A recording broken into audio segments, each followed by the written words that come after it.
Warning: this video is not intended for a younger audience.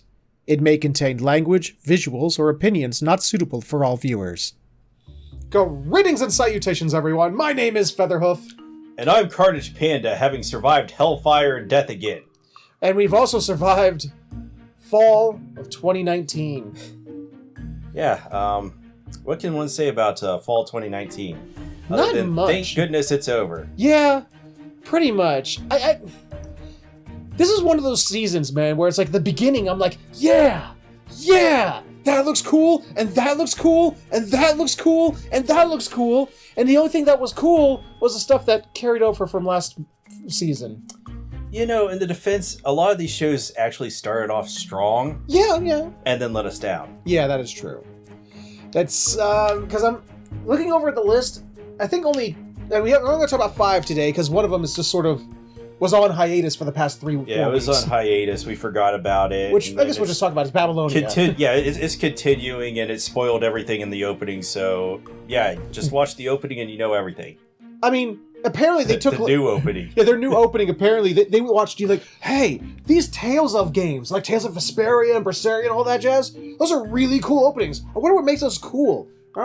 Actually, don't those things just, like, spoil the entire plot before you even press the start button? That's why they're popular! Let's make those! Let's make some of that! So, yeah. Babylonia, if you want to watch the rest of Babylonia, just watch the opening cutscene. The opening credits. The cutscene. It's basically a cutscene.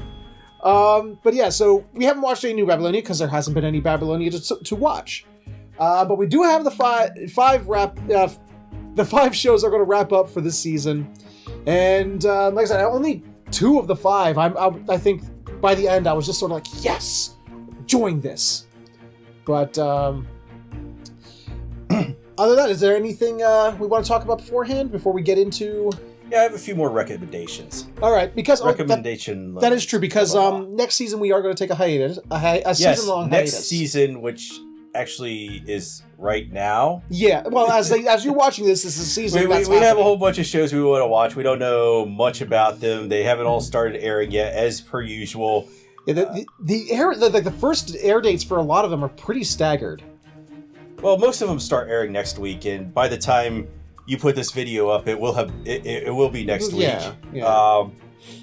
But yeah, we got a bunch of things we're interested in, but the thing is, some video games came out. We want to collab on those. Yeah. And that's what we're going to be doing for the next 3 months. Yes. So if you want to see us gaming, we'll be doing that. Anime, taking a little breather.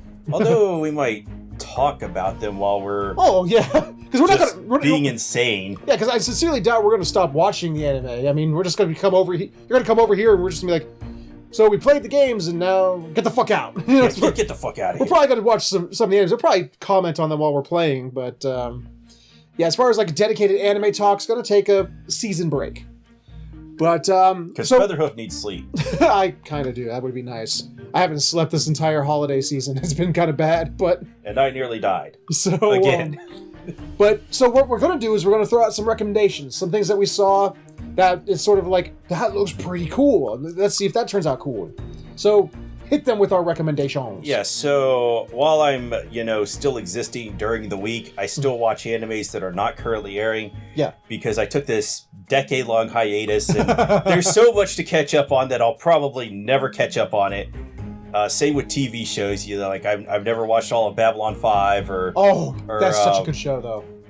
What's that show you're watching right now? The Stargate? I don't know. That's all Cindy. I was like, wow, there's 10 seasons of that. I'll never get through all of that.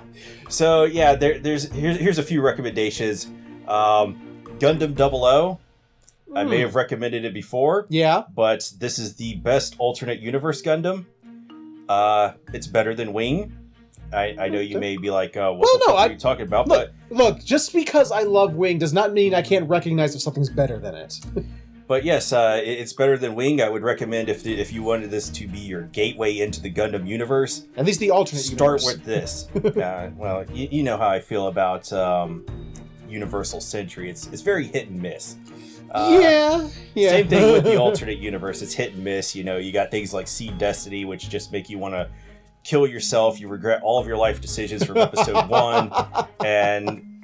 But Gundam 00, fantastic. I love the visuals. The first season is a lot of build up, Right. Characterization, everything. It stars a bunch of ex-terrorists. Ex-terrorist, Yeah, I love it. Yeah, because there's like one of the characters comes from the Middle East. It's a country that's supposed to stand in for the Kurds. Okay. Which I don't think they actually have an actual country right now. They're just an ethnic group that Okay. Yeah. runs around. But they have a fictional Kurdistan, if you will. Okay. Which gets obliterated before the series proper. Ah. He was a child soldier. He's one of the ex-terrorists. Then there's another guy who came from Ireland. He was in the IRA. Was involved in all this crazy stuff up there. But it's not the IRA because they can't offend anybody. Gotcha.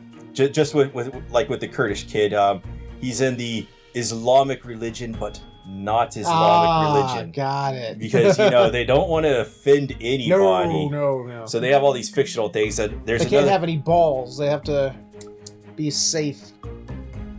Well, I understand because there are crazy people in the world that do crazy shit because they got butt hurt over something. I know. I think it's better to play it safe.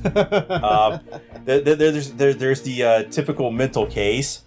The typical mental case. And then another guy. I can't talk about him because it would be massive spoilers. But it just reminds me of like Gilligan's Island, like the later seasons. They're like the skipper. And I was like the skipper and Gilligan and the rest. Yeah, and then I think it has the best captain. She's a woman, so she has more balls than most guys have, which fuels some of the best action scenes in the second season, period, in all of Gundam. And maybe some of other anime shows. Okay. That's some high recommendation. So, go watch this. Any other recommendations? Yes. I watched an idol anime, but it's not really an idol anime. It's about girls doing rock bands. Oh, yeah, you sent me those videos. I don't understand the stance they're taking from this because they're like, the all-girl bands are taking off. I don't know if this is true in Japan because I didn't research it. I didn't care. This show was just way too fucking hype for me to care. Okay. But it's called Bang Dream. Now, the first season is not the best season, but the second season, complete total fucking hype. Ooh. Go watch this. So it's like a battle of the bands sort of girls. It's not Japanese, a battle of bands. It's more like how bands start out. They start playing at these venues like local bars and stuff, and then they're trying to build up to become more popular and more famous. Okay. And in their case, they want to go to the Budokan, which I guess is the greatest place to go in Japan when you're a band. Oh, okay. But yeah, it's about a bunch of rock bands, and there's some crazy fucking shit in the second season. Go watch that. And my final recommendation... Well, no, not my final. I got two more. Okay. Blend S. This one's completely crazy. It's about a girl... Spell that. Blend S. Like a coffee blend. Oh, blend. Okay. Blend with the letter S. Okay. All right. Like the best grade in Japan. the best blend.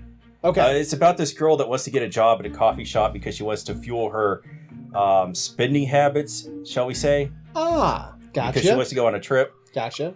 She has this problem where everybody that looks at her sees her, I guess, resting bitch face, where she looks incredibly sadistic, like she's about to kill somebody. So it's the female you.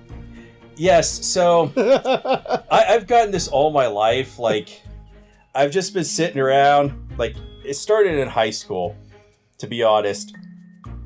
I'd just be sitting around, minding my own business, just walking around. And I remember the gym teacher saying to me this one time, "Why do you look so angry? Cheer up." And I'm like, what?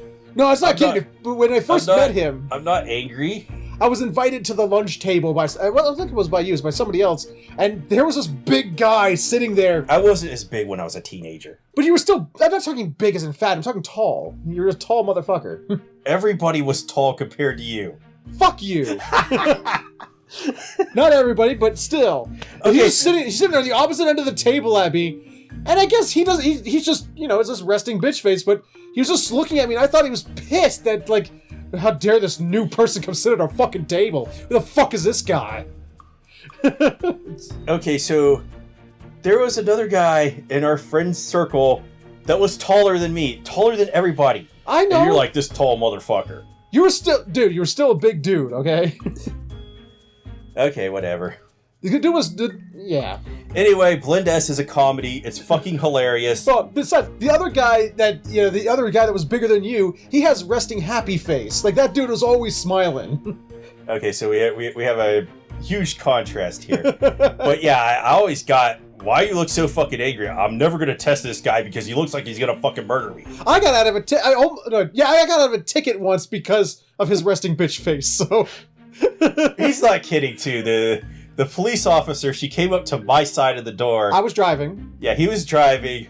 I'm not going to say anything about it because we may or may not have been doing illegal shit. But Plead the fifth. Plead the fifth. But she came to my side, and I just looked out the window, and she was like, "Oh fuck!" That might be an exaggeration, but you know. She took a step back. She did. That is true.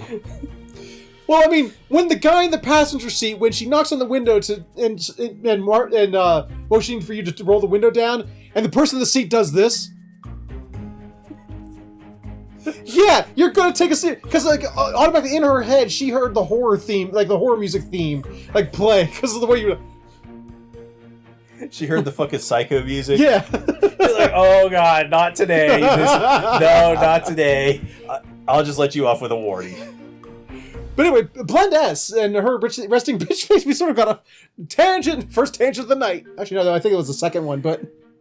I could identify with the heroine because exactly same scenario. Yeah, go watch it. It's a hilarious comedy. I can't recommend it enough. Okay. I gave it a 10 out of 10. Highest praise ever. Ooh. And the last one is Cross-Ange. Cross-Ange. Yeah, it's after the main character who's named Angelise. Okay. And shortened is ANGE, Cross-Ange. Okay. All right. How do I describe this? I don't know. You tell me. This is one of the most wonderful, delightful shows I have ever watched. Imagine, if you will. Okay. It's kind of like Yuri Kuma Arashi. I'm already liking this. Because there's lesbians.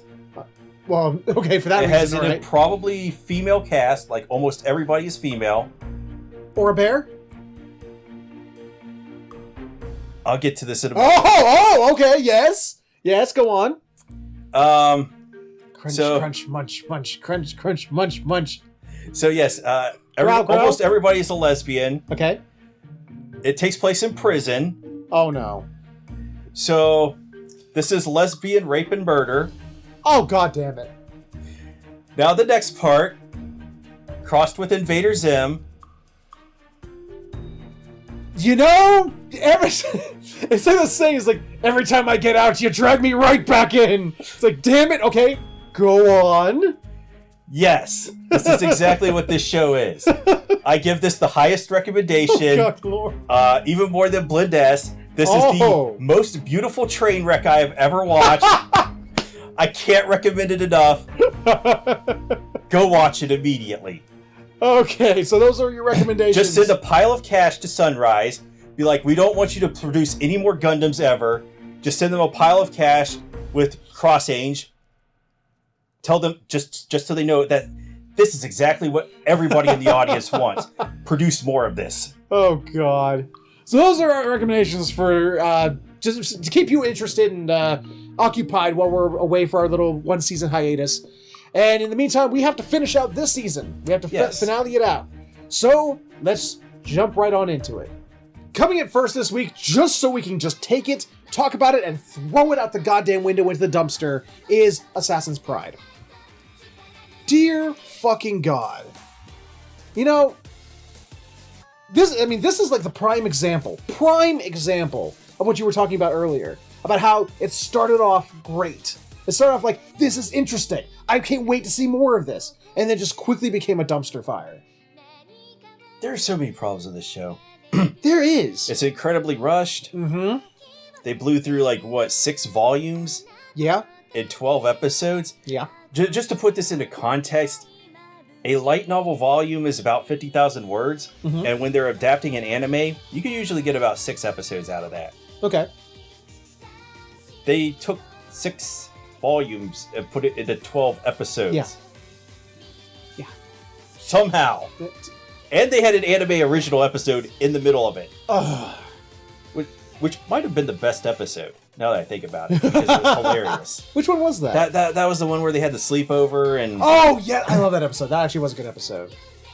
Felt kind of... Oh, I like it. I love it in hindsight. At the time, I felt kind of cheated. I was sort of like, okay, this doesn't go anywhere, and it doesn't further anything. But then we watched this entire season, and I go, oh, it's because the show didn't further anything or fucking go anywhere. Now another thing I think that explains the second half is that I did hear that the animation director like quit halfway through the show. That would explain a lot. That really would. So we did have a final episode, which I hesitated to call it that because I don't know what the fuck was going on. So they're in the library and they get sucked into books or some shit, or like into like stories. It's like the whole fucking book arc, but since it's so rushed, I'm confused as hell as to what's going on, because in the final episode they're doing some Alice in Wonderland, but in the previous episode, the girl that the mule girl, I'll call her. Oh, that's her name. Which it's like you want to go to her parents and punch them. It's like, why would you name your child Mule? Who names their child Mule? Does she have a brother Jackass? I mean, really.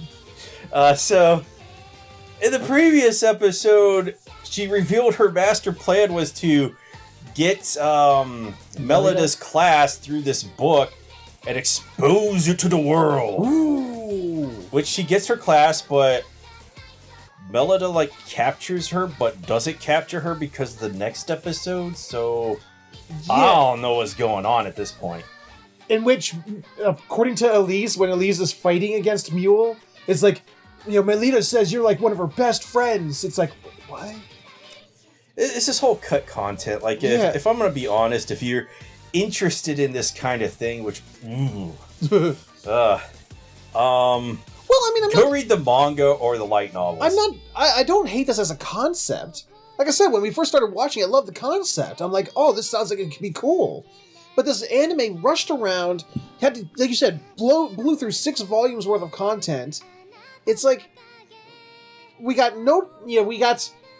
we got is, it felt shallow. There was nothing deep to dig. There's nothing to dig your teeth into here.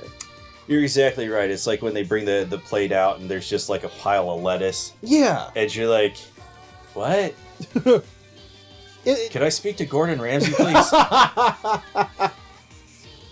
So, she's on...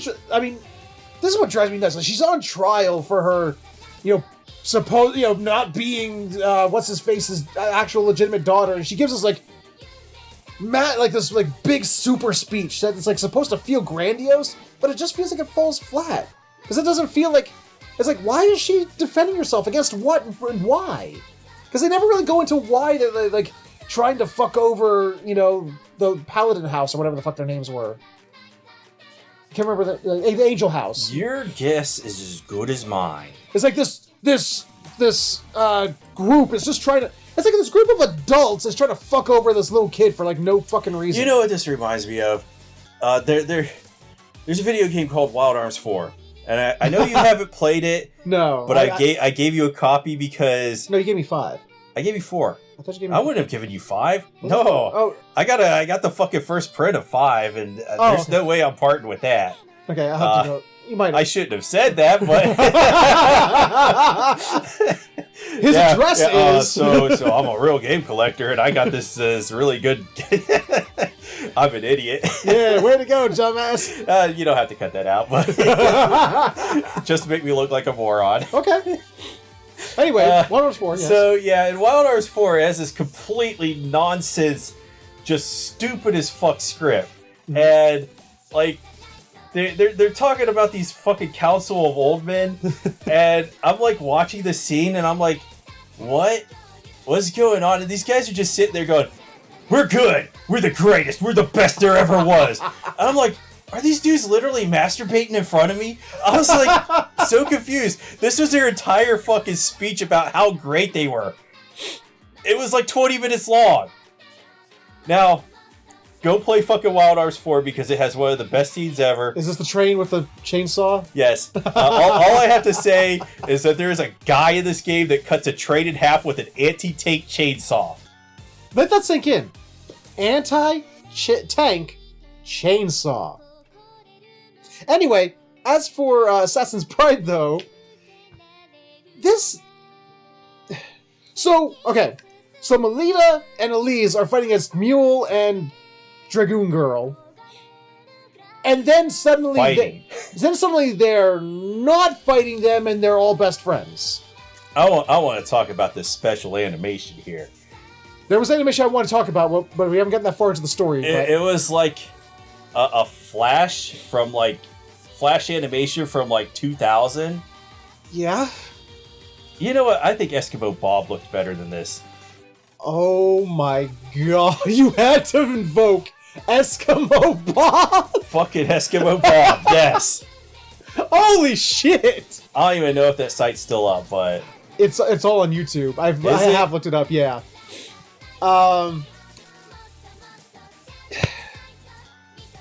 See, here's my problem with this finale, okay? There were no stakes. At all. She's on trial, but I never felt like, oh no, is she going to get out of this? Maybe there were stakes, but you just didn't know what the fuck you were watching, so... Because, like I said, she has to fight Dragoon Girl, to which... I love it, like, it's like, they're all like, what's his face? The big guy in charge, you know? And he's all like, oh, everyone thinks that Dragoon Girl's got her on the ropes, but it looks like it's the other way around. It's like, whatever. Well, he has a point because, you know, anytime you're watching like a boxing match or some MMA, the audience doesn't give a shit about the technicalities of the fight. Like, all they want to see is some dude throwing punches, even if he's completely whiffing. Yeah. But it's like I said, the fight doesn't really end as much as the four girls just decide we're all on the same side now. We're all best buddies. And we're going to fight against Dragoon Girl's brother up there, because yay. Did they fight against him? No, because then he chucks that thing, the ink bomb or whatever that was supposed to be, that started sucking people in. Oh yeah, he was sucking people into a fucking black hole, and to be honest, I don't know what was going on at any point in this episode. The big bad of the whole season is that guy who pretended to be Melita's dad. Yeah, the guy in the beginning of the arc that was like, I'm Melita's dad, and I'm he fucking said, I'm totally not suspicious. Yes. It turned out to be him. It's like, which Featherhoof was like, yep, definitely that guy. Yeah. It's like, what? The guy who was right next to, Melita's father? It looks exactly like that guy with the mask? No way it could be him. It was him! No!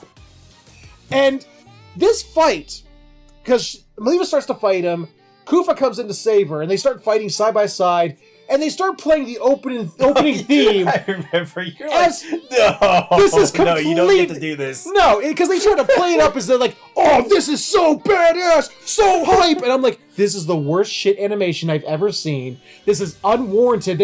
You have not warranted a cool ultimate battle here. This is a trope. It's a trope where they play the fucking opening scene. Yeah. It's a crowding moment of awesome. And this is not. There's a scene. There is literally a scene where Melita attacks him and she deflects her backwards, and it just looks like it looks like they painted a picture of her, like, in recoil, and they just went, whoop.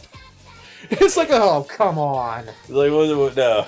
Yeah, so, and then when Kufa and Melita are going at him, he's not throwing anything at them, there's no projectiles coming at them, but the two of them are going with their swords for no reason, and it's animated shittily. It's like, what is going on? This is garbage.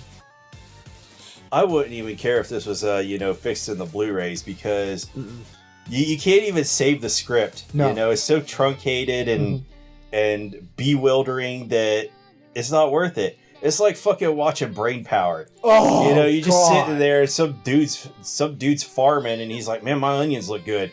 Oh, look, there's a fucking mobile suit in the sky. What? What? The onions are good today. Yeah. Oh, look, Brain Power. I can't get over that scene. I know. But then again, this is also the same anime. That was also the same anime where the cockpits of the giant mobile suits were cockpits. So, and not to mention that tangent again, sorry, but brain power is just artsy-fartsy for the sake of being artsy-fartsy, and it didn't make any fucking sense. Are you sure it was artsy-fartsy? It tried. It was written by fucking Tomino. It tried to. It was written by Tomino. I know, but this is after he has brain damage. I know, but still, that it was. But anyway, we're totally ripping on Assassin's Pride, the anime. Understand? I think it deserves it. Understand? We're not talking about the manga. We're not talking about the light novel. Yeah, we're not saying Assassin's Pride as a concept or as a thing is awful. We are talking strictly this adaptation. It's like, me going Berserk sucks ass because I'm talking about the 2013 CG version because it sucks ass. The 2016 one. 2016, sorry. But meanwhile, the old, the 90. What was it, 95, 98, whatever, the original animated one. It was like one. 99 or 97 or something. And then that was badass, I'm talking about this specific adaptation of Assassin's Pride. Like I said, you said the animation director quit like halfway through. Yeah. It absolutely shows. And to be perfectly honest, if we're going to go down that rabbit hole, it shows that it looks like the writer quit too. So, I mean...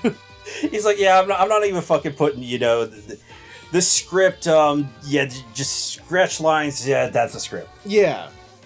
I mean, the whole thing is like, it's like, oh my god, Kufa's a half lycanthrope. He's a fucking vampire. Kufa Vampire is a vampire. Just shock. And it's like, it's played as like, back in the beginning, when he fought that other half lycanthrope with the mummy dude, it like looked like, the whole fact that he's gonna half lycanthrope is gonna be like a big thing. Oh, we gotta like set this up. And they don't do anything with it. At all. This has like 11 volumes out. It kind of reminds me like other shows like High School Double D, where it just has 20 some volumes and it just goes on forever because people just keep buying this shit. Yeah. But I don't think the anime for High School Double D compares to this one because this is a definite 1 out of 10. Yeah, absolutely. I kind of have to clarify this though because there's kind of different levels of 1 out of 10. Okay. Like I feel like Brain Powered and other shows like what was that? The Hikenden and Dog Warriors, really? Yeah. I'm talking about You're bringing out some the old 90s shit. OVA.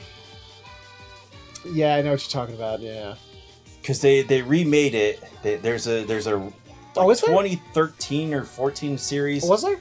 Yeah, because the Hikenden is actually a really celebrated novel over in Japan. Oh, I didn't know that. And I guess the 90s OVA was just a really bad adaptation. Yeah, because that's the only thing I knew Hikenden from, and yeah, that was awful. Yeah. Like the anime, like the OVA adaptation of Battle Angel Alita. Which is just. Gundam Seed Destiny is another 1 out of 10. Yeah. This could have worked, but they were trying everything they could to snatch defeat from the jaws of victory. Yes. That's exactly how I feel about this anime. I mean, again, Assassin's Pride started so good. It was like, okay, here's this groundwork for something that seems really, really cool. And then it's just every conceivable time when something could make sense or could develop into something, they just drop the ball every fucking time to make us like, instead of like, it wasn't just so much like not caring, isn't it? Like, yes, I didn't give a shit, but it's because they didn't give me a reason to want to give a shit. Because I was, they didn't drop anything to like make us feel like, oh, I feel connected to this character or I care about this character. The only thing is that we got was a just really creepy student-teacher relationship is really all we got. Another thing you need to talk about is the setting, There's so much potential in this setting. Where was that? That was so cool. We don't really get much out of it. This world that is all like encased in darkness and, covered in these things called lycanthropes. Oh my god, what are lycanthropes? Why is the world covered in darkness? Why do people live in this giant candelabra-style cityscape? What is all this? Never touched, never explained, never gone into. In fact, lycanthropes as a thing was dropped after like the 4th episode. They never really did anything. Like I think the most we got was the giant spider lycanthrope that blind after. We don't talk about the spider lycanthrope. But it just, they just, like I said, he was so easily dispatched. It was like, God, it was like the stupidest fucking guy. Yeah. The entire season out of all the shows we watched. Oh my god. You crushed two of my eyes. I'm blind. I'm blind. The only thing I got out of this anime adaptation, the only thing I got out of it is apparently the people who, I don't know if these were in the anime or the light novel or the manga, but at least in this anime adaptation, the people adapting it really liked Harry Potter. That's all I got out of this. You know, I think they were just taking things out of, everything, because in the last episode was Alice in the Wonderland. Yeah. I guess this author or whatever is just like a real fan of all these fantasy things. Yeah. Yeah. But yeah, I think we're going on too long. I mean, final verdict for Assassin's Pride. 1 out of 10. 1 out of 10. Watch something else. If you really, really have to, delve deep into this, go read the manga or find some translations of the light novels. Yeah. This anime adaptation is not worth your time. So with that, let's go ahead and end Assassin's Pride. Like I said, crumple it up, throw it out the window, into the dumpster, and never speak of it again as we We'll move probably along. speak about it again. Yeah, probably. When we're trashing on something. Yeah. But for now, let's move along to something else. Let's talk about Kimono Michi, Rise Up, Animal Road, Panty Girl, whatever. Panty Girl? Yeah. Oh, yeah. Princess... Buttocks, yes. Hi. The highest entertainment we had. This was another show that started off really strong. We were really laughing at the beginning. This is how... Allow me to go through the stages of Kimono Michi. First episode. About 2 through 4, it's like, yeah, this is funny, yeah. About 5 through 7, you're like, okay, that's funny. All right. 7 through 8, 7 through 9, okay. I guess it was so funny. It was enjoyable. I enjoyed myself. And by the end, it just sort of like... Is it over yet? Well, because I kind of wish this was over. I don't know what went wrong here. We do have other works by the author to compare it to. Konosuba. Yes. Yes. Oh, that's right. Fantastic. Yeah. Mm-hmm. I don't know if this came out before or after Konosuba because I didn't research it. Well, we can be very certain the anime adaptation came out after. Yeah. So now I do know one thing is that they did repeat jokes in Konosuba. Yeah. But not to the level they did in Kimono Michi. There's a thing called a running gag. There's a fine line you need to run when you are doing a running gag. Because at some point, if you just start to use it as as a go-to, yes, as a crutch, it's not funny anymore. When we saw that trailer, and in the trailer we see him just German suplex that princess. Yeah. And we were laughing our asses off. We were like, hands down, this is going to be the show of the season. This is fucking hilarious. It's, what was that? This is How Heavy Are the Dumbbells You Lift, all over again. We're going to be laughing our asses off every fucking episode. And then it just... This never happens when we pick up a comedy, though. Even in the comedies that we really like Joshin-chan, yes, we end up this episode just wasn't that great. Yeah. Now, I'm not going to say Kimono Michi was on the level of Joshin-chan, because Joshin-chan is a that's top infinitely better show than this. Yeah. And it's getting a second season, so I'm gonna shill that. Yeah. Oh, I think fucking it's A. spring. You just made me very happy. But I didn't know that. I don't, ever really make sure of stuff until 1 week before the season airs. I just sit down with Featherhoof and we're like, oh, let's look at this stuff. And yeah, so I find this anime to be very middling for me, a 5 out of 10. I don't know if that's the rating I actually gave it, but that's where I think I would settle in. Because as you were saying, with the running gag, they had an entire fucking episode of him suplexing the princess over and exposing over her panties and over again, and she was wearing a different colored panties. I guess that was supposed to be the joke every time he suplexed her. Yeah, but it just it's like this is psychologically defeating. Yes, you just get used to it. It's like nicotine. Yeah, as soon as you start smoking it, you can't get enough of it. You'll see. Not that I smoke because I find it abhorrent, but To compare it to something else, to compare it to how heavy are the dumbbells you lift, its running gag was Machio-san, flexing and ripping through it. Clothes. Every time he did it was completely different. Everything he did was over the top and new every time, but it was the same joke.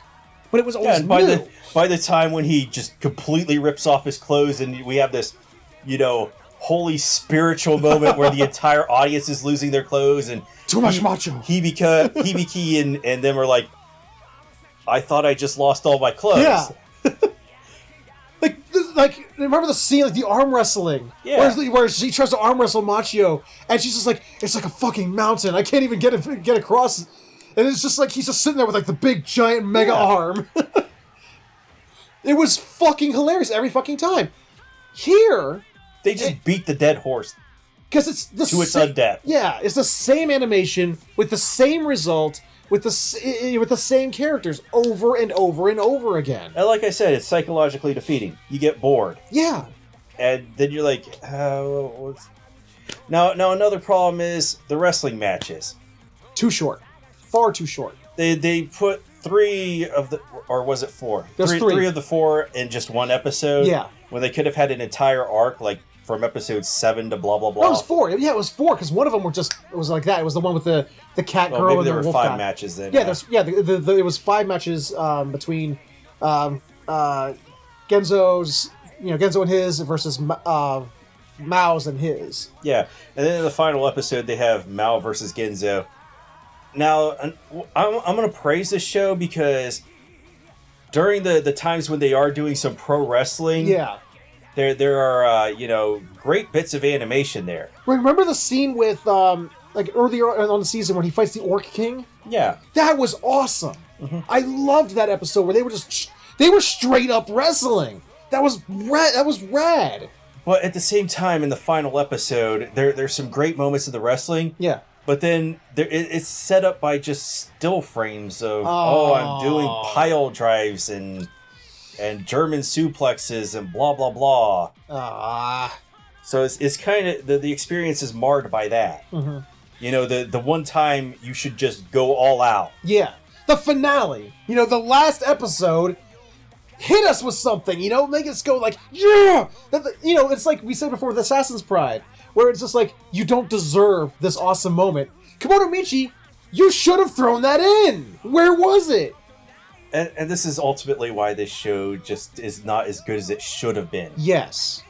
Which we know it could have been great because we have another work from the same author to draw upon. I just guess the studio wasn't up to the task. So, I mean, that's... Because there's not really much to talk about. This last episode was just the the finale between Genzo and Mao. Yeah. Gee, I wonder who won. It's like... Maybe it was Princess Buttocks. Yeah, maybe. And the pervy girl got her, lewds of Genzo, and everybody lived happily ever after. Genzo won. Yeah. So it's just, I don't know. Final verdict of Kimono Michi. It's a very average show. Yeah. It starts off super strong, but after a few episodes, you've gotten everything that you're going to get out of this show. I'm going to go one step further. I'm at least going to give it a 6. Oh, yeah? I am going to give it a 6 because I think when it did have its high moments, they were really high. Like I said, when they did do great wrestling, I was like, yes, look at that. Yeah, that's so cool. And when they had the comedy was on point, it was really on point. But it just petered out by the end. That's just really what it all boils down to. So sad times were here. But but buts. So buts. Lots of buts. I think for me, I liked the characters. I mean, I loved watching. There are some good characters in here. I really enjoyed. It's been. What was her face? The wolf girl. Shigure? Shigure, yeah. Shigure had me busted up nearly every episode. Yeah, she's a great character. She's honestly the best character of the show. Yes. It's like, oh look, someone dropped this super rare sword out of nowhere. But that was also a problem because in every episode, somebody dropped a super legendary Well, rare it was always item. Heat Haze. And, yeah, Heat Haze always drops some super. I don't know. This guy. Did you notice by the end when they were doing that tournament, he lost his harem? Did he? Yeah, before, when he would keep showing up with his super weapons and stuff like that, and they get beat the crap out of, and he always had that trio of girls. But in the last couple of episodes, they were nowhere to be found. They're like, man, screw this loser. Oh, yeah, it had some great characters. Like, I really enjoyed a lot of them. I just wish they would have done more. Like, remember the Kobold husband and wife? Yeah, the Kobold dude was great. I wanted more of him. I just love the fact that like the Kobold wife was actually at first she's like, no, we're not even the same species. But then after a while she sort of like starts to really like the attention and sort of like, do I start cheating on my husband with this human guy? You know, by the end she just says, you know what, Genzo, it was never meant to be. My husband is too much of a hunk. Well, yeah, because he got his spirit back. Yeah. You know, and he started, and you saw her off to the side, like getting starry over her own husband again. Yeah. And it was, where was that storyline? Rekindled the love. Where was that storyline? You know, why couldn't we have like a whole episode about that? Instead, you get a whole episode about the Dragon Girls. Well, one of them was a dragon. I'm pretty sure both of them are dragons. That was a vampire. Maybe my memory's failing me, but I was pretty sure they were both dragons. I'm pretty sure she was a vampire, I thought. Because why was the Hanako, I think they called her, because she was trying to hide her true identity. Yeah. Hanako, was that the name? She was the Fenrir. Yeah. Why didn't they both go dragon when she went dragon? Why did the other girl go dragon to fight her back? I don't know, but I feel like I've said enough about this show. Yeah, I think we're going to start beating a dead horse if we keep going at this point. Yeah, we're going to just start repeating ourselves like this show did. And, and everybody's like, man, what? You guys are just getting boring now. So, I say 6 out of 10. He gives it a 5. So it's a 5.5 out of 10. We'll go with that.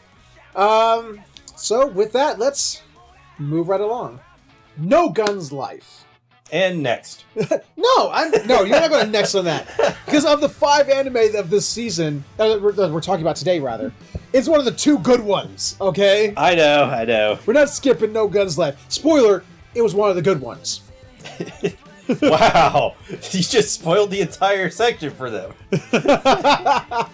No, I mean, we're going to talk about the final episode. We'll talk about it. But, I mean, generally speaking, I think of this season, No Guns Life had 2 episodes I didn't care about. I think it only had 1 episode I didn't care about, and that was maybe it was, I think it was a 2-episode. Yeah. Tetsuro's Misadventures. Tetsuro's Misadventures. It was a 2-episode, two-parter. Double feature or whatever. 2-parter, not double feature. It's a double feature, man. We were watching Tetsuro, and they got more Tetsuro, and everybody's like, what? Yeah, aren't you supposed to show a different show after that one? I did not dig those episodes, but generally speaking, even beyond those 2 episodes, even the worst episodes were still fun to watch. Mm-hmm. This episode, the finale, we'll talk about the finale before we give our final verdict and everything. Finally, because the entire season, I've been watching the opening credits, and at the end of the opening credits, there's this hand that takes a group photo of them. I'm like, what the fuck is that hand? Even there's one point where it shows Mary like working on a hand bot, and it's just sort of like, what is that? Why do we never see that in the show? Finally, we get to the answer to what the fuck that is. Because there's like a girl. She's a daughter of the head of the DOD, the Department of Defense. Sure, we'll go with that. I thought it was, wasn't it? Yeah. And he and his wife get killed in a car crash, and she thinks it was caused by this, what ghost. Expanded or extended? Extended. She thinks it was an extended. She thinks it was an extended ghost. Yes, that's killed her parents. Ooh, and she becomes like this is why she super, hates extended. Yeah, she's like super racist against extended. So she's being haunted by this ghost, and so turns out it was a Scooby-Doo villain. It really was. It was a Scooby-Doo episode. weird for a finale, but it almost felt like filler. I'm not even sure this is canon. I felt like filler. I felt like this might be a filler episode because here's another spoiler. This is getting extended for another 12 episodes in spring, I think. Okay. Spring or summer. So Getting there's extended. Gonna be... I get what you did there. I'll go with it. Yeah, I totally meant that. So, yeah, it's definitely extended. Yes. So, no, I've lost my train of thought. You said it was extended till in spring. Yeah, so we're getting more No Guns Life if you just don't have enough of this in your life. Don't have enough no guns? Nope. Where was I? I was talking about the hands or something. I don't even know. Some of us, yeah, I kind of lost too. Because I was saying that she's like super racist against extendeds, and then you said something about it was like a Scooby-Doo episode. Yeah, it is a Scooby-Doo episode. And then we were talking about how it felt like filler. Oh yeah, it feels like filler because I think they might not have had, since they only had 2 episodes left in the season, they needed to fill space instead of, starting a new arc and just, like, dropping it for a extended version of 3 months. Yeah. And everybody's like, whoa, what's going on? So, like, okay, so... It was a good filler, though. Oh, yeah, actually, for a filler episode, it is filler, it is good. So, like... friend of dead guy is taking care of girl. So he hires Juzo. Thank you. Hires Juzo to you need to come protect this little girl from this evil ghost. See, look out! I was chasing the ghost one day, and behold these footprints out the window. And he's like, no ghost can make footprints like those. Juzo's like, wait, those are your footprints, man.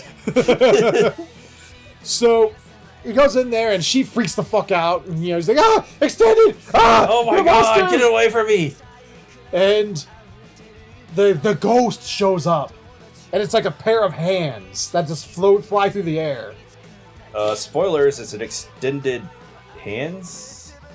Pair of hands? Yeah, it was weird because like Juzo goes to fight it off, and it shows like Mary and the old guy, and they're trying to calm the girl down. Like Mary gives her a bath.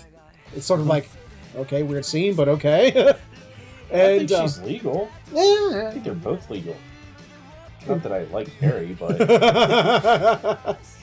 Because, like, Mary's all like, well, given your condition, you probably haven't been able to bathe yourself properly, and there's no other women around, so allow me to bathe you for you. Oh, yeah, because she's, like, missing a leg or something. Yeah. Yeah. And... yeah, so she gets a bath, and then Juzo's, like, out there befriending the hands. Yeah, because, like, after the bath happens, like, Juzo comes back, and he creeps out of the shadows, and she's like, oh, Juzo, you're back! And then, like, he's got the hands on his shoulders. And it's like, oh, did they just take control of Juzo? Tetsuro style? And then Juzo, apparently Juzo's been watching a lot of Oreski, because he, like, starts playing 4th dimensional chess with, like, the old guy. He's like, I got this, man. You know what? You're the bad guy. and he's like, and I would have gotten away with it if it wasn't for you meddling, gun-headed guys and your pesky hands. And he lays out exactly all the things that the old guy's done. It's like, see, you're looking for some kind of thing that he left behind, aren't you? You son of a bitch. Oh, you're trying to use her. And she's like, so, ma'am, should I press charges against him and arrest him for you? And she went, I'm not believing you because you're an extended, and all extendeds are evil. And her logic is infallible, I guess. And then allows the old guy to take her out of the house, even though Juzo just laid it out that this guy is evil. Yeah, he shows her all the evidence of, like, hiding an earpiece in one of her pictures or something. Yeah. And she's, like, in total denial. And, again, her logic is just infallible, To her. So, yeah, he goes and takes her in a car ride, and Juzo's like, well, we gotta rescue her. So, he basically well, you should have listened to Gunheaded Guy, because, now I'm gonna kill you. I'm gonna have to kill you because he was totally right, and I'm the bad guy. And she's like, Wait, what? He's like, oh, by the way, before I kill you, just wanted to let you know, I was the one who killed your parents. The damn hand. Like, I thought it was the I'm a racist, so I thought it was that guy. It's like, no, actually, those hands, they saved you. You would have died in that car wreck too if it weren't for the damn hands. And I would have gotten away with it too if it wasn't those pesky hands. If not for those hands. And one of the hands comes out of nowhere and like stops the bullet. Like it sacrifices itself to take. It takes. And the he's like, bullet. holy shit. And apparently his gun only has one bullet, and he has to like try and reload. And Juzo like, I love this. So Juzo has this great plan. He's gonna have Mary drive this motorcycle with him on the back, on train tracks, with trains towards an oncoming train, because he had to be totally badass. Which in this rescue attempt, let's be honest, it was badass. Yeah, it was absolutely. I would have given him bonus points if he punched another train, derailed it, that would have been amazing. And got it in front of the car. Dude, could you imagine? Because he's like going at the speeds of the bike, and he just lifts off it and Falcon punches the fucking train. Yeah, that would have been awesome. Yeah. And then the train flew off the tracks in front of the car to stop it. And the guy's like, "Oh my god, there's a fucking derailed train in front of me. How did that happen?" Well, I can't get through here now. So Juzo and the other hand come in, save the girl, rest the guy. Day is saved. Because there's not much because there's not much that the guy can do. You know, the guy lost his gun after his, he like skidded his car out. He lost a hold of his gun. What's he gonna do to Juzo? There's nothing he's gonna do to Juzo. I'm gonna put your fist, put him up. The previous episode was just Juzo having a fight with the other gun-headed dude, and that was like the entire episode. Yeah. I mean, Juzo's except that episode confused me. Although, I mean, Juzo's. I mean, he's so badass. He lost an arm in that fight, but he's still fucking badass. So yeah, the previous episode confused me, but it was only because my boner was confused. I didn't know. I don't want to hear or talk about your boner. I didn't know how to take it because Pepper was trying to rape Juzo, and I was like, "Is this hot or?" I don't know. That was weird. That was weird. So. I think my favorite part of the episode was at the very end, where he's sitting like they're back at the. I'm like, man, I wonder what happened to the other hand. I don't know. It took off right after we were done. Let me just light the smoke here. He puts a cigarette to his mouth, and then the cigarette comes like and lights the cigarette, and he's like, "Hey, thanks, Tetsuro." And Tetsuro's like, "What? From what?" That wasn't me, man. He like sort of looks over. He's like, "Oh, okay." Because the hand is on his shoulder. He's like, "Oh, this little wave thing. I love it." He's like, "The fuck?" So my final verdict for No Gun's Life is an 8 out of 10. I'm gonna parrot that, actually. Absolutely, it is great. I can't wait for the next season. Yeah, I actually do want to continue. I want to watch more of this. I do too. Even though we probably won't cover it. Oh no, but I do want to watch more of it. It's just This feels to me like I feel like this is an old 90s show. Yes. Like Trigun. Yeah, like I was just about. Yeah. You already said it. Oh, did I? Because you said it at the beginning of the season. Okay. Yeah, it did give me a lot of Trigun. This is exactly vibes. how it feels.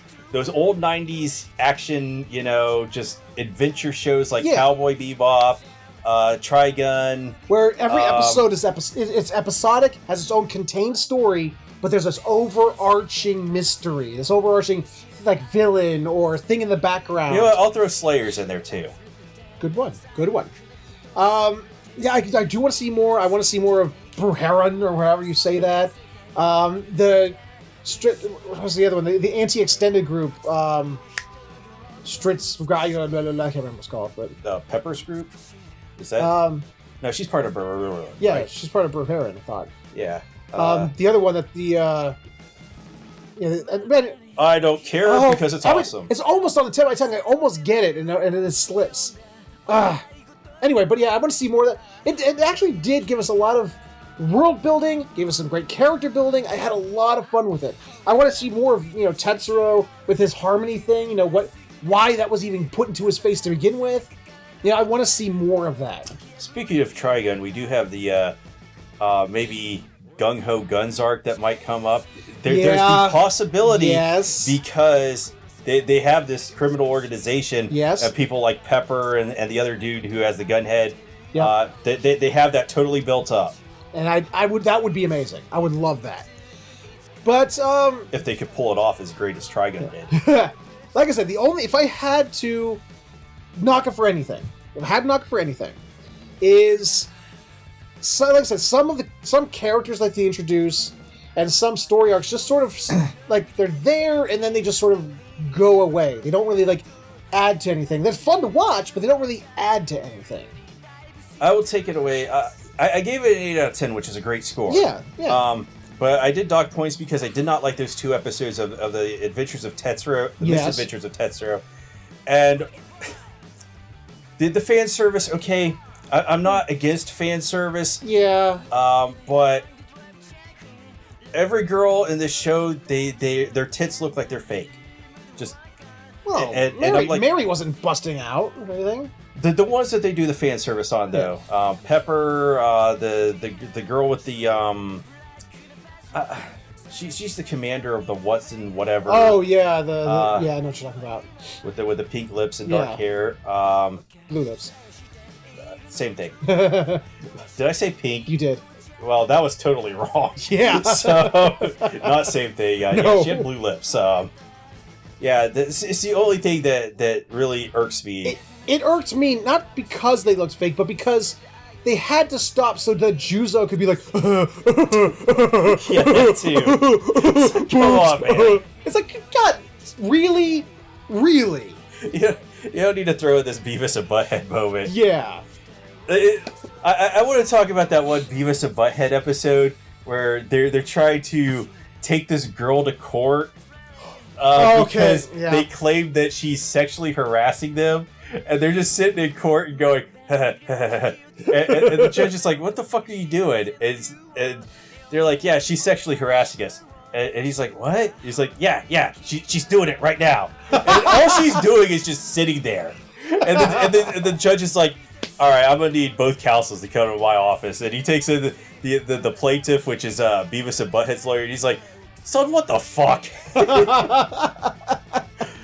So that's exactly how I feel about Juzo doing that. Yeah. You know, if you're just gonna put fan service in there, just okay, it's the audience, and I'm not sitting there going, and I know Featherhoof's not either. No. It's just I don't know. I'm glad they didn't use it a lot. It happened like a couple times during like the first 2 episodes, and it reoccurred I think maybe once or twice, but it just felt so forced. It felt like it was out of place because they had to like completely change the art style of his face for it to work, I guess. Well, I'm not gonna mind it so much because they do that in Full Metal Alchemist.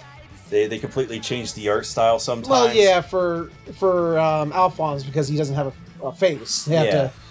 But it's just, you know, for this guy doesn't have a face either. Granted, but at least with Alphonse, it was to, you know, genuine emotion. It wasn't just showing like I see boobs. and another thing, I don't think it fits him because he's this, you know, cold guy. They say he's hard boiled. You know, he just wants to punch people. I don't know. It bugged me. But yeah, like I said, still great anime. 8 out of 10. Had a lot of fun with it. Those are our pluses, our minuses. Any final thoughts? Yeah, let's go for a second season. Agreed. But until we get there, let's move along to another M&A as I burp in mid-sentence. Good job. And yet another show that started off strong, struggled, maybe came back strong. Yeah. Araiski.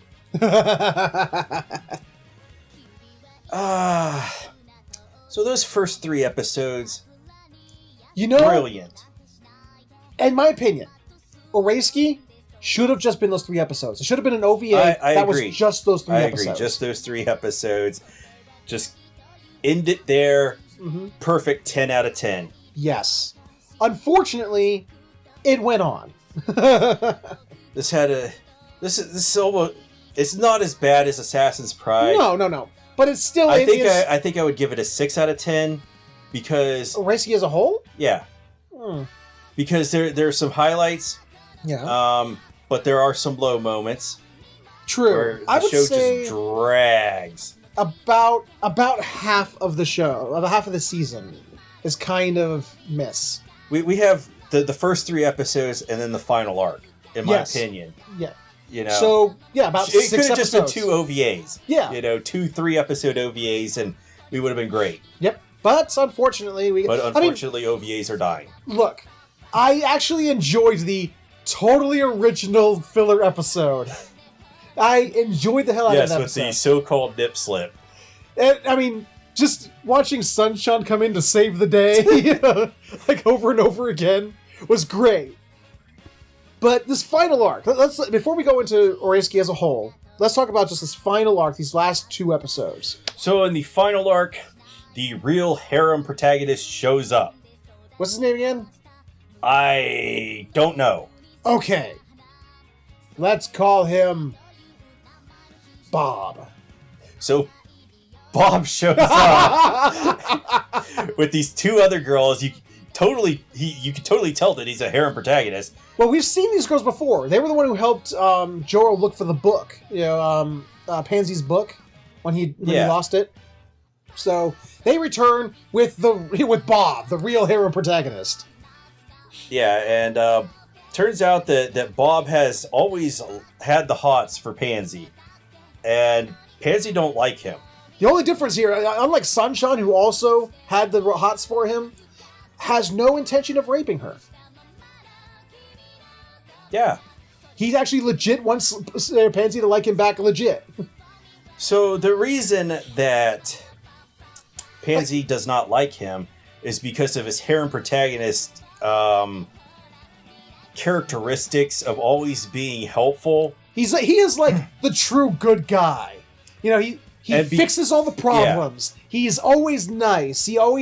He diffuses situations so that everyone comes together to be happy in the end. He's like the true stereotype of a harem protagonist. But since he is a harem protagonist and all the girls want him, and he's completely oblivious of this fact, it turns out that he's hurting everybody.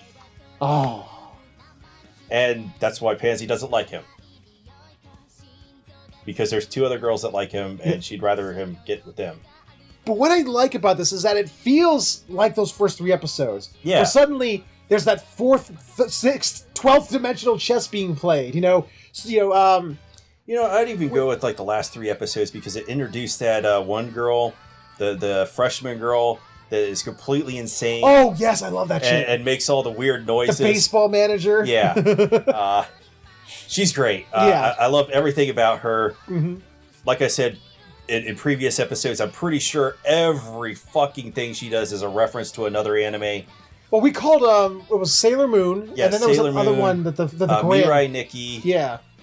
So those are the ones we noticed. But what I liked about this episode is it was another one of those times where Pansy says a thing to Joro and he takes it at face value, but then it takes someone else talking to him. Oh, yeah, that's what she really meant. Yeah, that chick who dyed her hair black and straightened it because she really talk about being oblivious to a girl that likes you. Yeah. But she's true tsundere, she's definitely a tsundere. Yeah. I like the part where she has all of her girlfriends in the background just cheering her on. They're like, yes, she's gonna get the guy. She's gonna get the guy. Oh, she lost her nerve. But we still love you. We still love you. And she I love because it takes her, the chick who runs the restaurant, or her and he's remember she said to stay away from the library for now, not forever. And he's like, oh, okay. Maybe you should win her back your way. There was little hints here. I like how he does come at the end of the episode and goes full asshole. Yes, he's like, we're gonna play this game, and this game is totally rigged in my favor. Or so he thinks. Get this. Okay, he goes to the library, and he sets a competition between him and Bob. And I'm calling him Bob. Fuck it, I don't care what his real name is. Okay, here's the thing. Those 4 girls there, we are going to go to the baseball game. And first, we're going to give them all a choice who Pansy should be with. These 4 girls. It was Cosmos. I think there were 6 because... No, 4. No, 4, yeah. Right. Cosmos, Himawari... No, 5. No, it's 4 because it was even. So because the thing they set up is that... the baseball game would determine the 5th vote. Two of the girl... Oh, 2 of the... Yeah. Well, because Pansy's there, and I guess Yeah, they're not gonna she count can't. her. Yeah. It's Cosmos, Himawari, and the blue-haired and pink-haired girl. Yeah. And they get to choose who they think who Pansy should be with. And he thinks, okay, he's like, Asunaro and Cosmos are going to be on my No, side. Himawari, not Asunaro. It was Himawari? Yeah. Oh, okay. It's like, these 2 are totally going to be on my side and choose me, and the 2 other girls are going to choose him, and the 5th vote will be decided by the baseball game. If such and such team wins, I get the final vote. If such team wins, you get the final vote. Haha, totally rigged in my favor, because Sunshine's going to win the game. It's going to be fucking awesome. Yeah. And the loser is never allowed to talk to Pansy ever again. And then Cosmos and Himawari are So, like, can we vote now? We Yeah. want to give our votes now instead of at the baseball game. We want to give it now. And he's like, yeah, that's the show of solidarity, and Bob will be so destroyed. It's gonna be like awesome, yeah. And they give their votes to Bob because it's like, and he's you tard. Oh shit! And they both go to him. They both go to him and go, Like, "You do remember we're trying to get with you too, right?" They're like, we want you, man, and if we get Pansy out of the picture, ta-da! You have to choose between us 2. And it ends with him going, "Fuck, shit." You know, I'm gonna dock it another point. It's a 5 out of 10. Just for this, if you don't know, they're ending this show in an OVA. I'm still going to give it a 7 out of 10. Me personally. Okay? Yes, that sucks that they're ending in an OVA. It sucks that about half of the show was not up to par with the rest of it. I don't know how many episodes this OVA is going to be, if it's going to be just 1 or 2 or 3 or whatever, but if you're coming into the show expecting a conclusion, you're not going to get it. No. You're going to have to wait for this OVA to come out. So that's why I dock it points right there. Just for that, that's docking points. That's like 2 points right there. Boom, knocked off. Because it's like, well, where's our ending? We want an ending. Then I'm going to knock off another, a whole other point there, simply because 5 of the 12 episodes just were not up to par. I understand. But the ones that were on par, there was no on par. It was either above par, just like way up here, or it was down here. There was no middle ground. No, there was no middle ground at all. No, there was no episode where I was just like, I didn't hate it, but I didn't love it. Well, actually, I take that back. The Asunara episodes, I actually were par. Oh, because the ones where she was introduced and they went through that whole arc. I think that would be par. Everything else, like the first 3 episodes, the last 3 episodes, and that anime filler, were up here. Everything else, right down here. So I'm just gonna say it because they used it, but some of these episodes were Obi-Wan, and the other episodes were Anakin. Yeah. And Anakin was the one who overestimated his power. Yes. Because of them just using the Imperial March, There was not enough. You know what? I'm gonna give it another point just for the fucking Imperial March. And I'm going to give it 6 out of 10. And I'm going to add another point because simply Bench Kun. Yes, Bench Kun, maybe best villain. Yes, I have to say. I mean, one of the things I loved about this show is the fourth wall breaks. I dug the fourth wall breaks when he's like, this show gave no fucks. No, I love it. Like, what was it, like the 4th episode where I remember that happened back in episode 1. Where he's sitting there in the library with Sunshine. And Sunshine Pansy, and he's sitting there, and she starts talking about why she wraps down her breasts and stuff like that. Yeah, how it's like she has to hide from an evil spirit or whatever it was. He's like, we're adding this kind of story to the arc already. It's only the 4th episode. I love how mean-spirited he was. Yes. But he never told anybody. Like when he was talking about the freshman girl, he's like, "Oh, I get it. This girl's a moron." Yes. And oh damn! I had to talk about what was it? Oh, fuck me. Well, as soon as he remembers, we'll get into that. Well, no, it was the, Yeah, exactly. I get it. Oh, the baseball game. How everything. Yeah. Everything went back to that baseball game. It was the whole thing that got everything started. Yes. Just the baseball game. It's funny because, usually, in anime, like, there is that one spark that starts this series of events. But how it was literally every new character that they introduced, they somehow tied it back to the baseball game. Even just a chick who was there selling food. And somehow that sparked an interest. Granted, I'll give it another point, too, just for the freshman girl. I enjoyed her a lot. It's a shame he won't end up with her, but yeah. So you're right up with me. Back up to about 7 out of 10. All right. So that was our thoughts on Araseki. Could have been better. I underestimated its power. I think it overestimated its power. It would have been a 10 out of 10 if we cut out a bunch of these episodes. Agreed. Like we said at the beginning, it would have worked better as like 2 OVAs. Yeah, exactly. It didn't need a lot of the extra girls they introduced. We didn't need. Yeah, it went from this brilliant 50-dimensional chess game to, we're just going to be a harem now, to, let's play 50-dimensional chess again. Yeah. Like I said, I keep harping on it, but it's like some of the way the characters were developed in those first 3 episodes got pretty deep and in some cases pretty dark.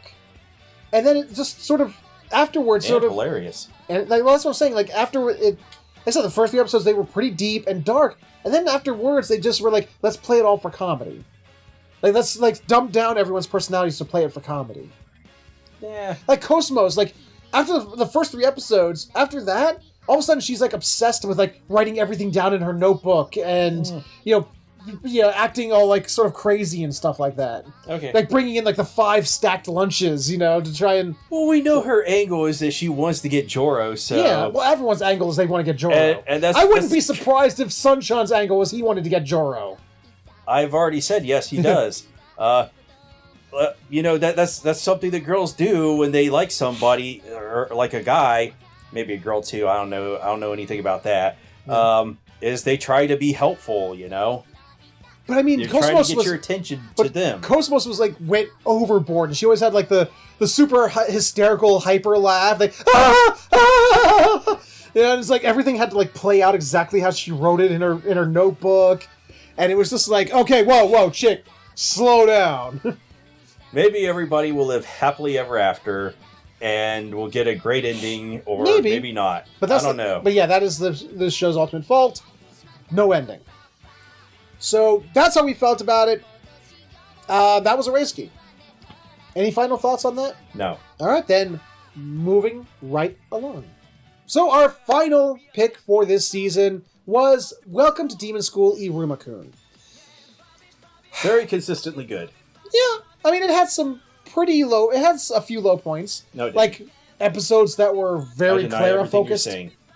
Oh, come on! That it was I think it was the first. There was only one episode I feel that was bad, and that was the episode that focused entirely on Clara. That's what I'm saying. And yeah. she's not. I deny everything you say. She is not a strong enough character to carry an entire episode. Unless it has a sexy succubus that you are infatuated with. Thank goodness. With her creepy sideways heart's eyes. They're bringing in more succubi, but that's in season 2 that I'm not even going to talk about. This is a great kids show. It actually is. It's one of those shows that it sort of invoked 90s cartoons for me, where yes, you can tell this is meant for kids. I do want to talk about that. It is obviously you can tell from the way it's animated to the way the characters act and behave to how it's written. This is meant for kids, but it has adult things in there. So that kids and adults can sit side by side and both laugh and enjoy the same thing. There's also that thing where, when you're a kid, you don't get it, but yeah, in these 90s cartoons and stuff that we watched when we were growing up, Rocko's Modern Life, Animaniacs, we don't get it, but they're Stimpy. Putting things in there like these succubuses and succubi, whatever. Succubi, yeah. Just clearly adult things. Like, what was it, The Lion King, where the animators just drew in sex in there? Well, some claim that it wasn't actually sex, it was SFX, which was like the sound team that worked on something or other. Okay, but, whatever. Yeah, but some people say there are sex, shows like that. Really bad ones. Well, not bad. Really risque ones like Ren and Stimpy. Yeah. Yeah, if you were going to call Ren and Stimpy bad, we were going to have a fight. I was going to have a fight with myself. It was going to be amazing. You know, like I said before, like Rocko's Modern Life, Ren and Stimpy, Angry Beavers, you know, shows like that, like back in the day, where it just had these Animaniacs. If you look back at it, you're like, that was clearly adult material. Like Animaniacs, have you ever gone back and watched Animaniacs? There were so many references and character cameos and stuff like that from actors and people who, as kids, we'd never even understand. There's all kind of jokes in there. You know, like the fingerprints joke, if you remember that one. I don't remember it. I don't think I was that big of an Animaniacs fan. They were playing detective. And they're like, number one sister, dust for Prince. And they continue the scene. She comes back and is like, I found Prince! And she's like holding the singer Prince. Shit. And no, that's not the joke. Here's the joke. And that's the kid part of the joke. Here's the adult part of the joke. Rocco's like, well, if you bring it in Prince, it's a clearly adult immediately. Well, Yakko then goes, no, fingerprints. And she looks at Prince and goes to the audience. And she goes, I don't think so.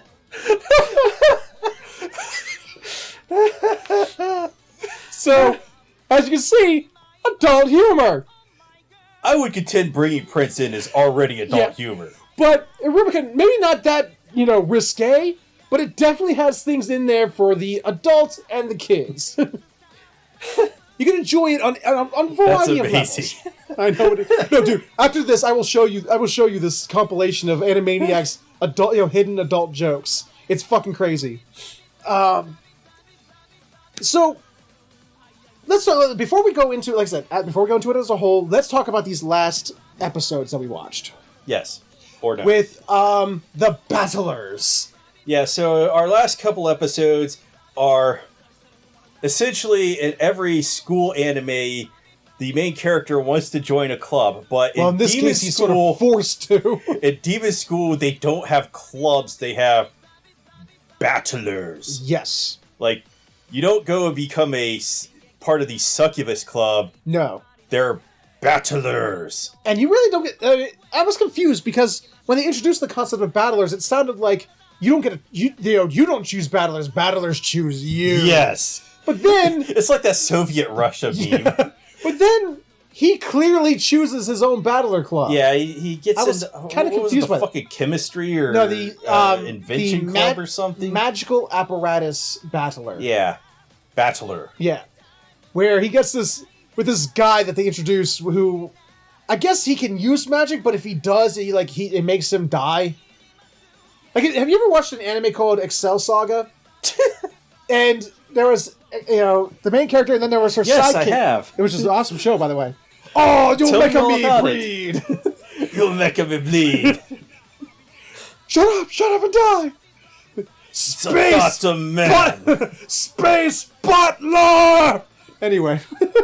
Yeah, go watch Excel Saga. My afro suits me. She has her little sidekick that she's always barely talks because she dies of tuberculosis. She has tuberculosis or whatever. She dies at every episode. And the galaxy keeps coming and reviving her. Yeah. Well, she's in love with the universe is in love with that one Pedro. Pedro, yes. Anyway, that's not a Rumicone. That's not a Rumicone. Yes, it is. But this teacher, I'm doing magic. Haha, I'm gonna power the thing. Bleh. It's like he keeps falling over and bleeding, and the Rumacoon's like, oh no, and he tries to give him CPR and tries to revive him and stuff. He's the head of the magical apparatus battler. And this just takes place in even in season 2. I've watched this episode. I know you haven't watched it yet because we didn't get together till tonight. Yeah, but this battler arc is just going on, and I don't know where they're going to finish with this, but uh-oh. I like the part where we actually finished in the last season where Sullivan gets arrested. Oh, yes! He's just sitting around, chilling around with these other two demons, which are like the head demons or whatever. What did they call them? The chairman? No, he's the chairman.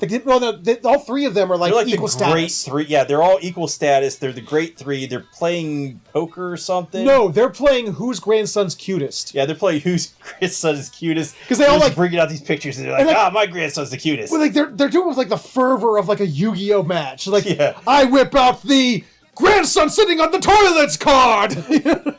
It's like, oh my goodness! Well, I will counter your grandson sitting on the toilet with my grandchild playing with Play-Doh. You know, and they're like, "Hey, Sullivan, can you just be a tiebreaker for us?" And because they knew beforehand that he didn't have a grandson or grandchild, and he's like, "But I." He's straight up. He's like fucking Pegasus from Yu-Gi-Oh. He's like. Oh yes, you would think that, wouldn't you? But you underestimated my power as I pull out the grandson in the cute outfit card.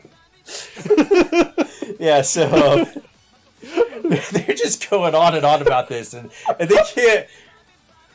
They can't fucking resolve it, and then this dude just shows up out of nowhere, and he's like, "You're under arrest, Sullivan," and he's like. What? We have intelligence that you illegally went to the human world. You're under arrest. Yeah, so fucking Demon Border Patrol shows up and arrests Sullivan, and so he calls up his butler dude. Is like, He's like, yo, make sure that Irima's taken care of and he's getting dinner tonight because I'm gonna be delayed. I'm in jail. Well, no, it's funny because he's like, I can't go to jail because it's the what was like the parent-teacher conferences. Yeah, and he's like where the battlers show off in front of their parents. He's like, no, I gotta be there to take pictures. I can't be in jail. Like, I can't do this. He's like, it's just gonna be a little while. They totally trumped up charges. I'm not guilty. And like he calls Opera to tell him like, take lots of pictures, take them all. Yeah, so. That's pretty much where the show concludes. I like when like but this go into the next season. I like how I like when the new what's the new guy's name? The head of the magical apparatus battler club. I don't know yet. Scott. So Scott. I love it because like he's like sitting there trying to explain how his device works. The one that he even makes people with weak magical powers increases their magical strength because like his goal is to like because apparently like, in the demon world the hierarchy is based on who's more powerful and he wants to like even out the playing field. That's his goal. Oh yeah. And I'd like to like he wants to make a heart. Like it's supposed to be this heart crystal that powers the thing. That's all in pieces. And Iruma-kun like fucking Rain Man just like straight like while the guys just explain it. Bloop bloop bloop bloop just. Like you see those like savants with the Rubik's cubes. He's just sitting there. You don't have to be a savant to do a Rubik's cube. My nephew does those. Well, no, I mean like the ones that are just like that's what he does. 5 moves, 1. Yeah, he can do that, and fine. He's not a savant. Fine. But you know what I was trying to get at? Damn it! Well, I guess you could call him a savant, but he's not an idiot savant. I didn't say he was an idiot savant. I just said a savant. Yeah. But yeah, I mean, I think my favorite part of this episode, though, I know you like the thing with the Sullivan and the committee and all that jazz. My favorite part was it kept flipping back to Amari, just expecting. She expected Iruma to come to the student council and become part of student council. So she's the student council battler. So she's like Jesus Christ! She's like paper chains everywhere. Paper! I want all paper chains and cardboard cutout flowers. She was totally convinced that Iruma was going to join the student council. And everything was going to be peachy, and she's going to have her dream of just having him read her the forbidden texts every single day, and it was going to be fantastic. But because he was actually on his way to. Actually, he was on his way to meet with Amari, because she had told him, "You better come to." The student council office at such and such time. And he's like, I'll be there. But then he meets up with the magical apparatus guys. He gets blown through the door. Mm-hmm.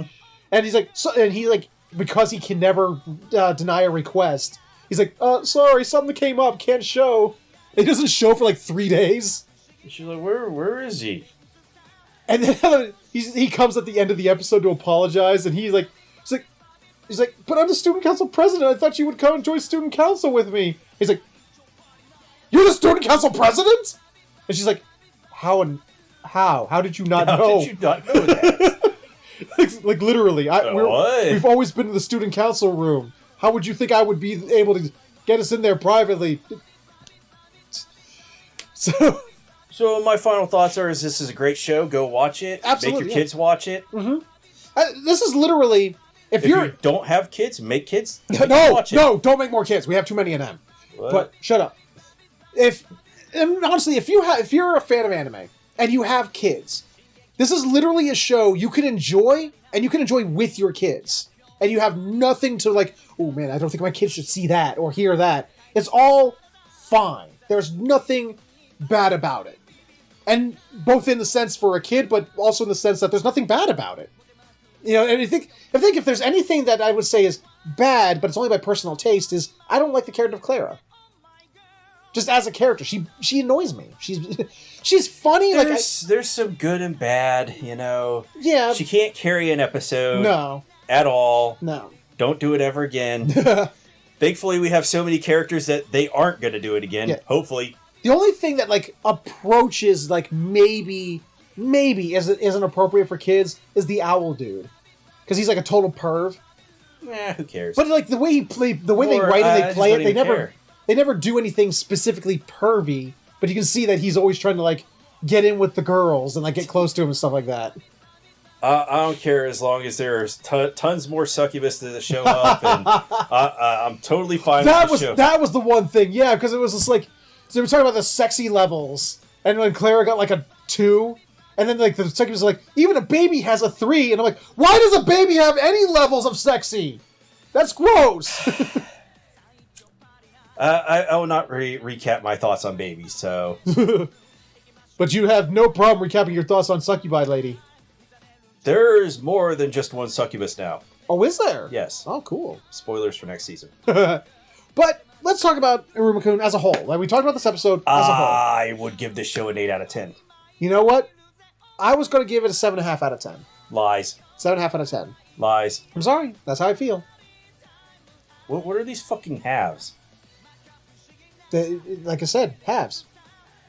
Like I said, I took a half a point simply because, you know, just those times where Clara gets on my nerves.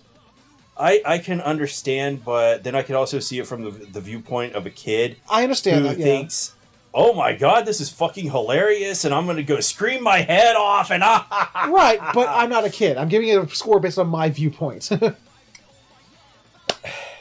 This is a show about subjective opinions. I'm going to give my own counterpoint to my own argument. Please.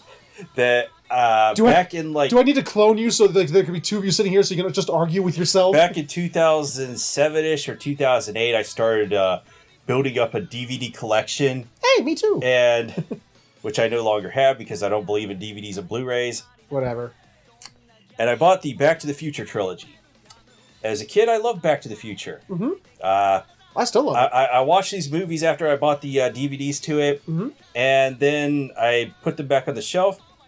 And my older sister's kids would come over, and my niece, my youngest niece, she pulled these movies off the shelf. Okay. And she watched them. I see where we're going. And she watched them. And this is the only thing that she watched for the next year.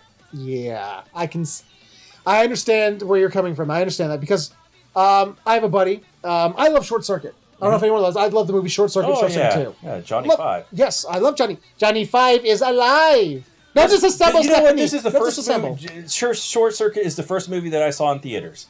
All right. Now I love this movie. At the tender age of whatever. But my buddy tells me is like every time I bring him up, he's like, ugh, gross. Like, how can you hate those movies? How can anyone hate those movies? He's like, because my sister watched them like 5 million times. And I cannot stand that ever again. I'm not making that point, though. I still like Back to the Future. I think it's great. Yeah. I'm just saying that as a tender 2-year-old or whatever the fuck she was at that time, yeah, she couldn't get enough of Back to the Future. Yeah.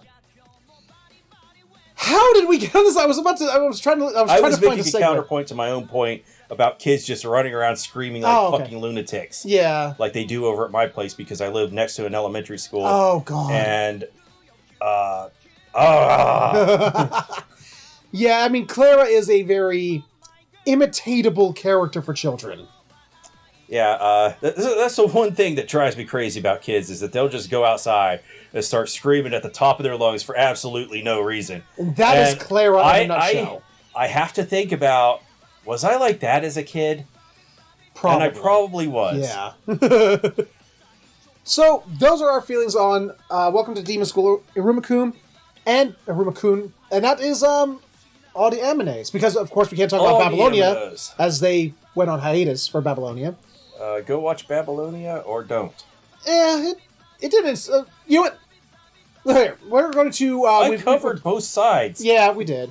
So, we've talked about the animes, so we're going to do what we do at the end of every season. We're going to talk about our favorites, and, rate them, and we'll get into that right after this little fade cut.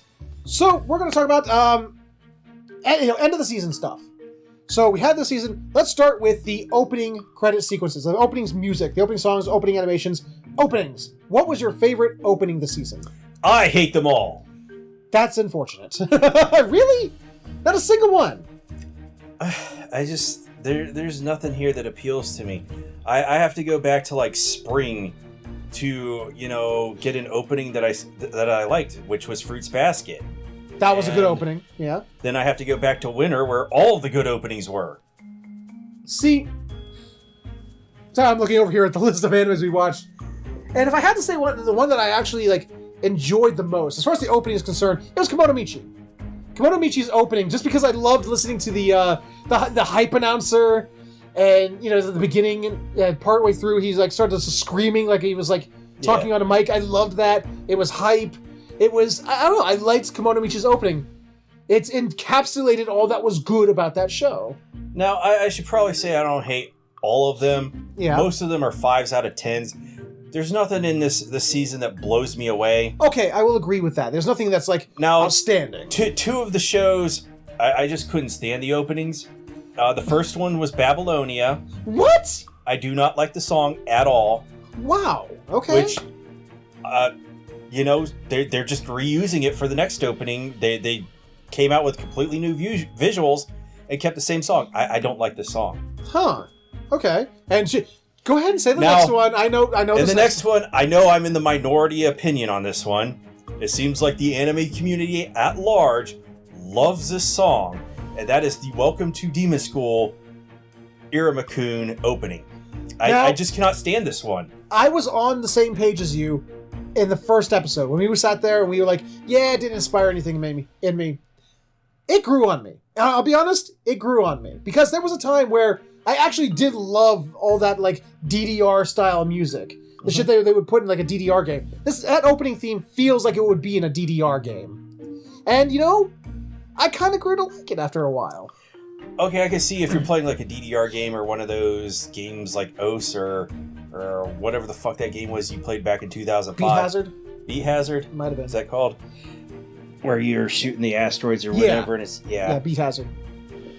I can understand that, but lyrically, this kind of reminds me of that old Mark Twain quote where he says, everything that's ever been said has been said. Okay. And everything's too stupid to say is sung.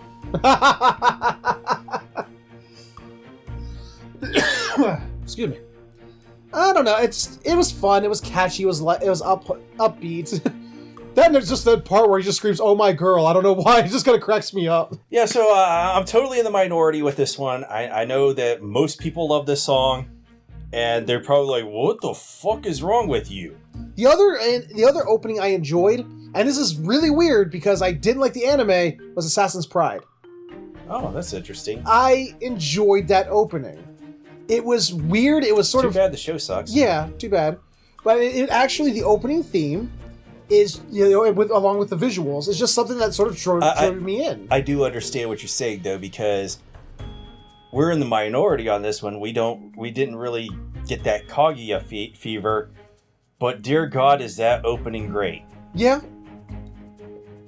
Very true. Now, closings, the ending themes, and as you know, and as well as their visuals. What was your favorite of the endings? I'm still in the same boat here. I just don't have nothing popped out to me and was like, oh my God, this is fantastic. Like, what did Sarazanmai come out last season? Or was that the spring? That might have been, I think that was spring, wasn't it? It's like one of the greatest openings. Or, no, endings. Nothing here, it's just, oh come on. my. If I had to say my favorite ending is definitely Oreski's. I loved Oreski's. Okay, that's it's just, you know, I loved all especially the imagery that went along with it. Watching, you know, with the girls and you know comparing them to the flowers, you know, and they're sitting in the pots and then showing. Yeah, I don't know. There was something about it, especially when they would like end an episode with that song would start playing over the last couple of minutes of it. I don't know. There was something I really liked that ending theme. Okay, we have differences. And here. No Guns Life. No Guns Life also, like that ending was just. I feel like No Guns Life had the strongest opening and endings, but it was nothing that wowed me. I didn't like its opening. I didn't like No Guns Life. No Guns Life's opening. I can make an argument really for the opening being the best opening out of the shows we watched, but like I said, it's not something that wows me. Like if you go back to the winter season, yeah, well, it was just like, oh my God, there's just so many great openings and endings that. I mean, we can't contain them all. I mean, there's no opening that will ever defeat like Kaguya-sama. Kaguya-sama? Yeah, Kaguya... I don't know. There are a lot of fucking great openings in winter. We had a Domestic Girlfriend. Never saw that. We'll look it up after this.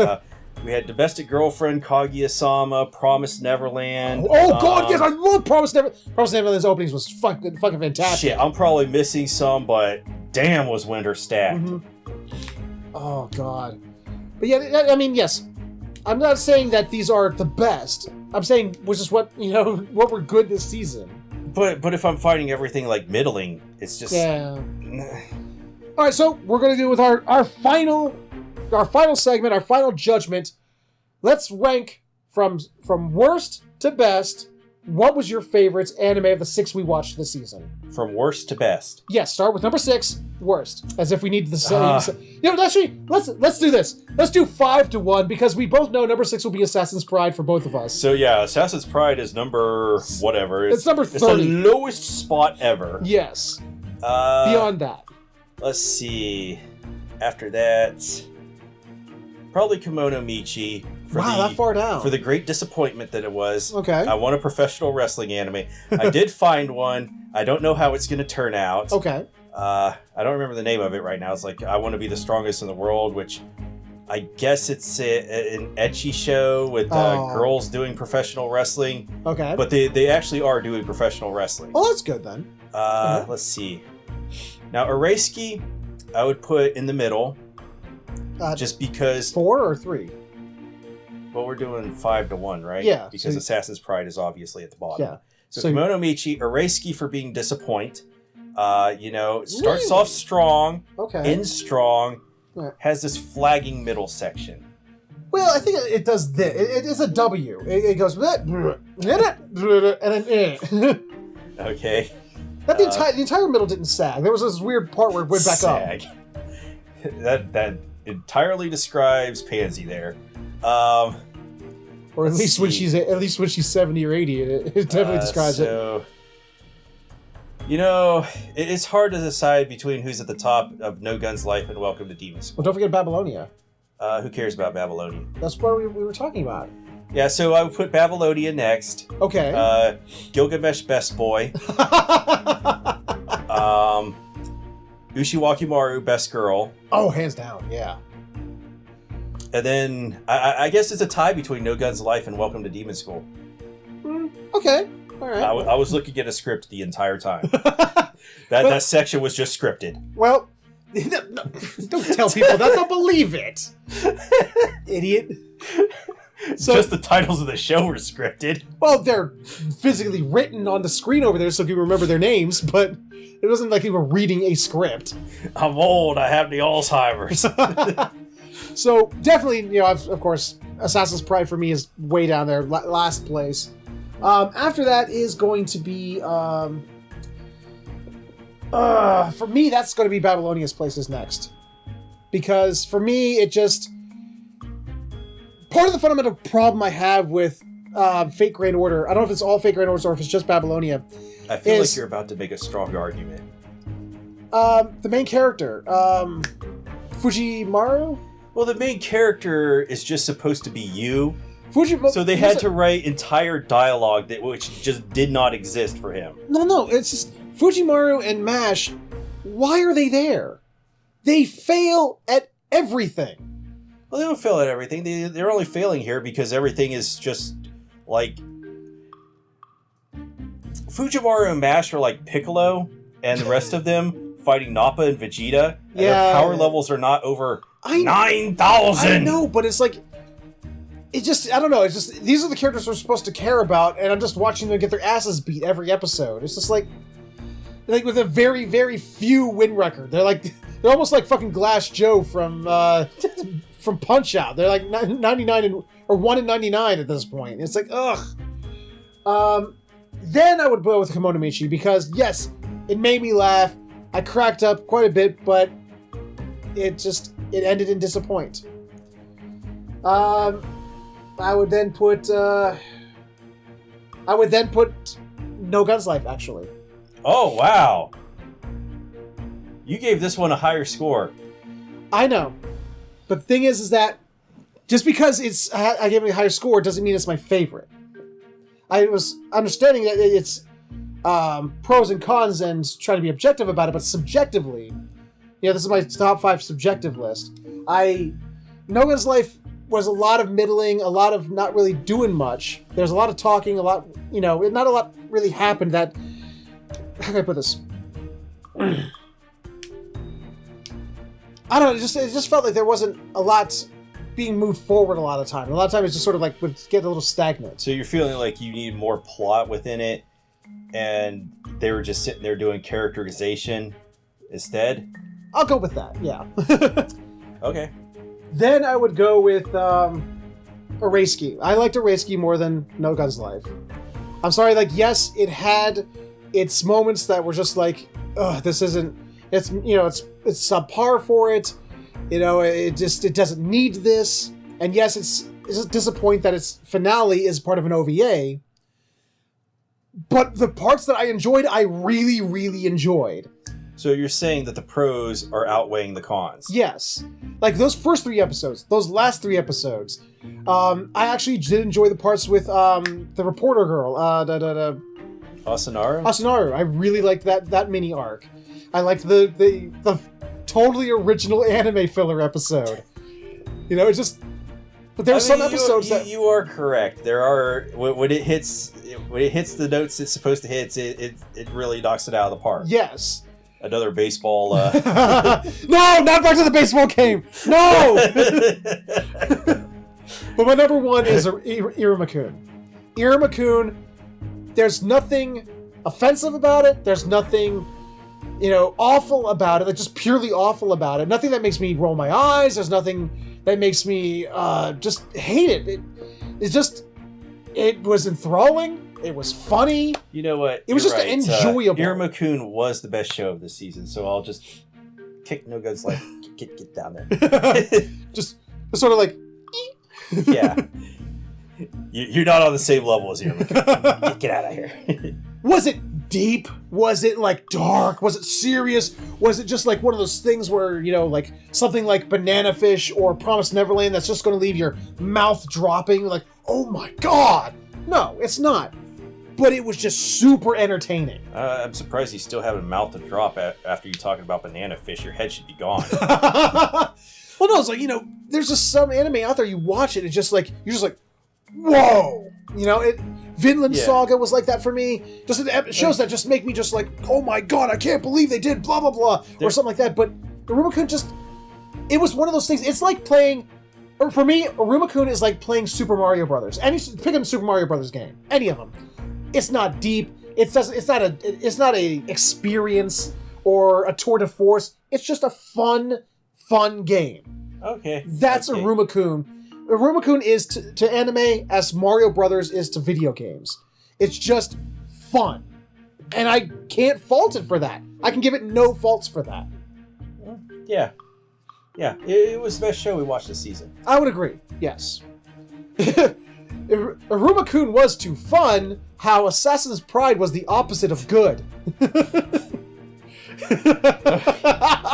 That poor show. It'll never recover.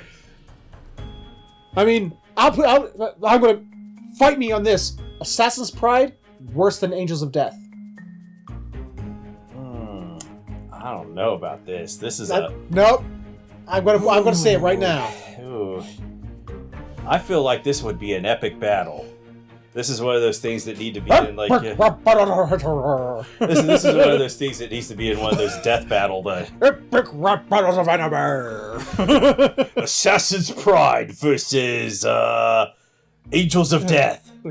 Assassin's Pride versus Angels of Death. Begin.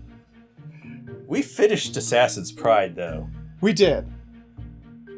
We did not finish Angels of Death. You know, you got a point. I have a point. But here's the thing. When we were watching Angels of Death, I was just like, can we just drop it? Assassin's Pride, we kept going, but every episode, all we were doing was going, what the fuck? Just stupid! Awful! What the hell is this? Yeah, there are points where it's like, oh, you know what? This could be so bad it's good. It's not, but it could be. Yeah. So, that was our list. That was fall of 2019. We need to say goodbye. Like, comment, and subscribe. We hope you enjoyed it. We hope you had fun. Please, in the comments below, because of course, we don't watch everything. We don't watch everything. There's some things that happened this season. And we pre-drop stuff. And we pre-dropped stuff. What did you enjoy this season? What did you watch that you enjoyed this season? What were some of your highlights? What are you looking forward to in the next season? What are your recommendations to watch? Please let us know.